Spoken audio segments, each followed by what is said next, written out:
Yes, thank you so much for this introduction. And in the next 8 minutes or 10 minutes, I will speak about the project that I did recently in December, and from that I will departure to my ongoing research that I'm trying to do now. Sorry, just before my personal curiosity, you are working in Hungary. I'm studying in Hungary. You are studying? I'm studying. Yeah, I'm a graduate student at the Central European University now. Okay. So, in December 2018, Katowice, which is a city in southern Poland, post-industrial region in southern Poland, was hosting city for the climate summit of United Nations. And because of that, I was a curator of the project, exhibition and a public program at the Most Beautiful Catastrophe, which was critically reflecting on the whole event and tackling such an issue such as relations between power and environmental protection, or individual responsibility, or the illusion of action that one can actually take. And apart from other projects, we presented Diana Lelonek's project that was called CEI Slag Heap, which you can see right behind me. And Diana Lelonek, who is an environmentally engaged artist, What does it mean to be environmentally engaged artist? It means that the whole artistic practice of her is basically related to Anthropocene in one way or another. And so this project, the CEI Slag Heap, it is basically a sculptural installation, but also a participatory ongoing project in which she tries to formulate a cooperative producing gems and juices out of the sea berry, which is a plant which is a fruit of a plant that abundantly grows on a post-industrial deserted barren land. So this project, but it's also, when you look at the photo, actually the sculptural form, it relates to this DIY aesthetics. So do it yourself or recycled aesthetics with the EPAL palettes. So something, the aesthetics of recycling, of sustainable capitalism that now actually is used both by the local manufacturers but also big corporations in their marketing campaigns.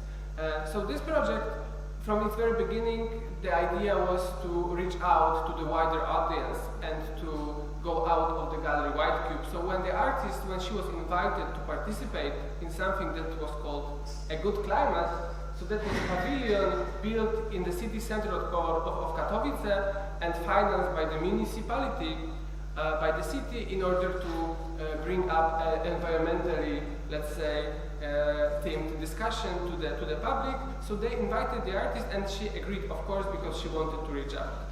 But it turned out that actually the fact that she critically reflected on this environmentally, on this green capitalist aesthetics, it became a self-fulfilling prophecy, in a sense that it turned out that the pavilion, apart from hosting events such as talks about solar panels or vegan diet, it also hosted event of companies such as Jastrzębska Spółka Węglowa, which is the greatest coal producer in Poland, or the National Forest, which is the company that is responsible for lodging the last primeval forest in Central Europe. So when the artist, when she learned about the fact that this pavilion is hosting basically events that are perpetuating greenwashing and art washing, she of course stepped back and she withdrew her participation from that event.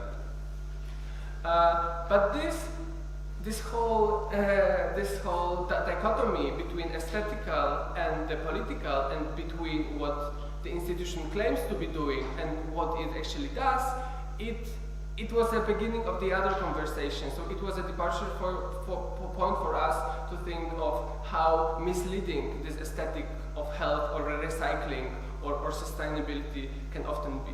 So the recent project that I'm developing now, which is called Where We All Ride Bamboo Bicycles, and I will explain the title in a second, it is devoted to exploring the relations between artistic practices and sustainable capitalism, and also this ecological aesthetics. So the aesthetics that you can see now being used by the international corporations or by the small local factories. And behind me, I will have some also visual material by the artists from mostly Central Europe, and these are the artists that work relates to my subject, but I will not get into details. I will just have it behind me to illustrate what I'm saying.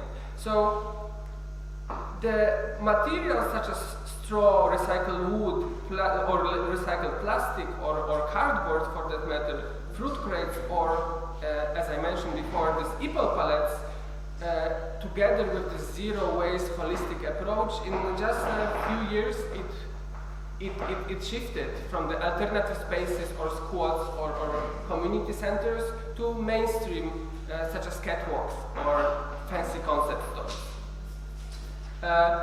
And in that project, I would like to explore not only the current manifestations of these aesthetics that are, of course, corporate and misleading, but also its historical context. And the historical context, as I believe, is twofold. So on the one hand, there is the context of the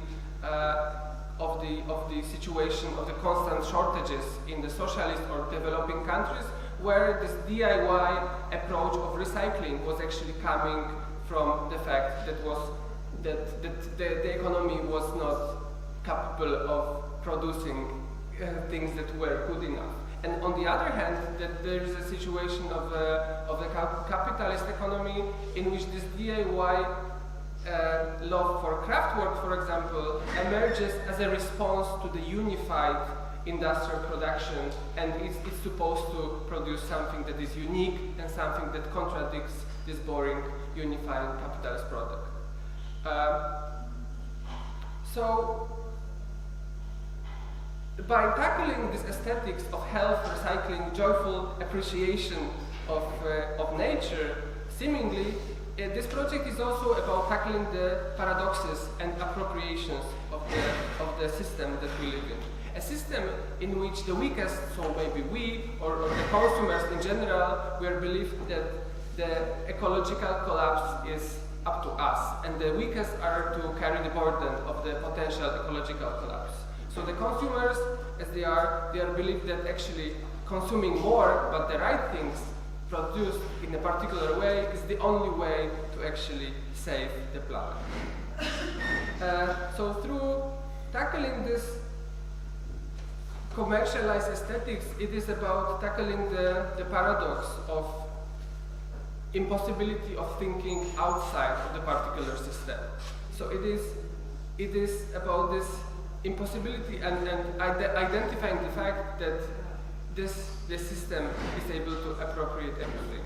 And to quote Mackenzie Ward's Molecular Red, this narrative that we are being offered about the bamboo utopia that is being sold to us. So the alternative narrative imagines a kind of non-technical, holistic and spiritual alternative, often drawing its images from a pre-capitalist landscape. But as was already clear to Marx, this is capitalist romance, a story constructed within capitalism itself as one of the byproducts of its own momentum. It is kind of capitalism realism in negative, where we all ride bamboo bicycles, but it rarely ventures beyond an ideological mirroring of capitalist realism. So, to identify this paradox and to identify the situation of the utopia that we're being offered is not to subordinate to this corporate aesthetics, but to try to overcome it and try to produce as an artist or as a designer or as a human being something subversive rather than subordinated to a particular system. Thank you. Thank you.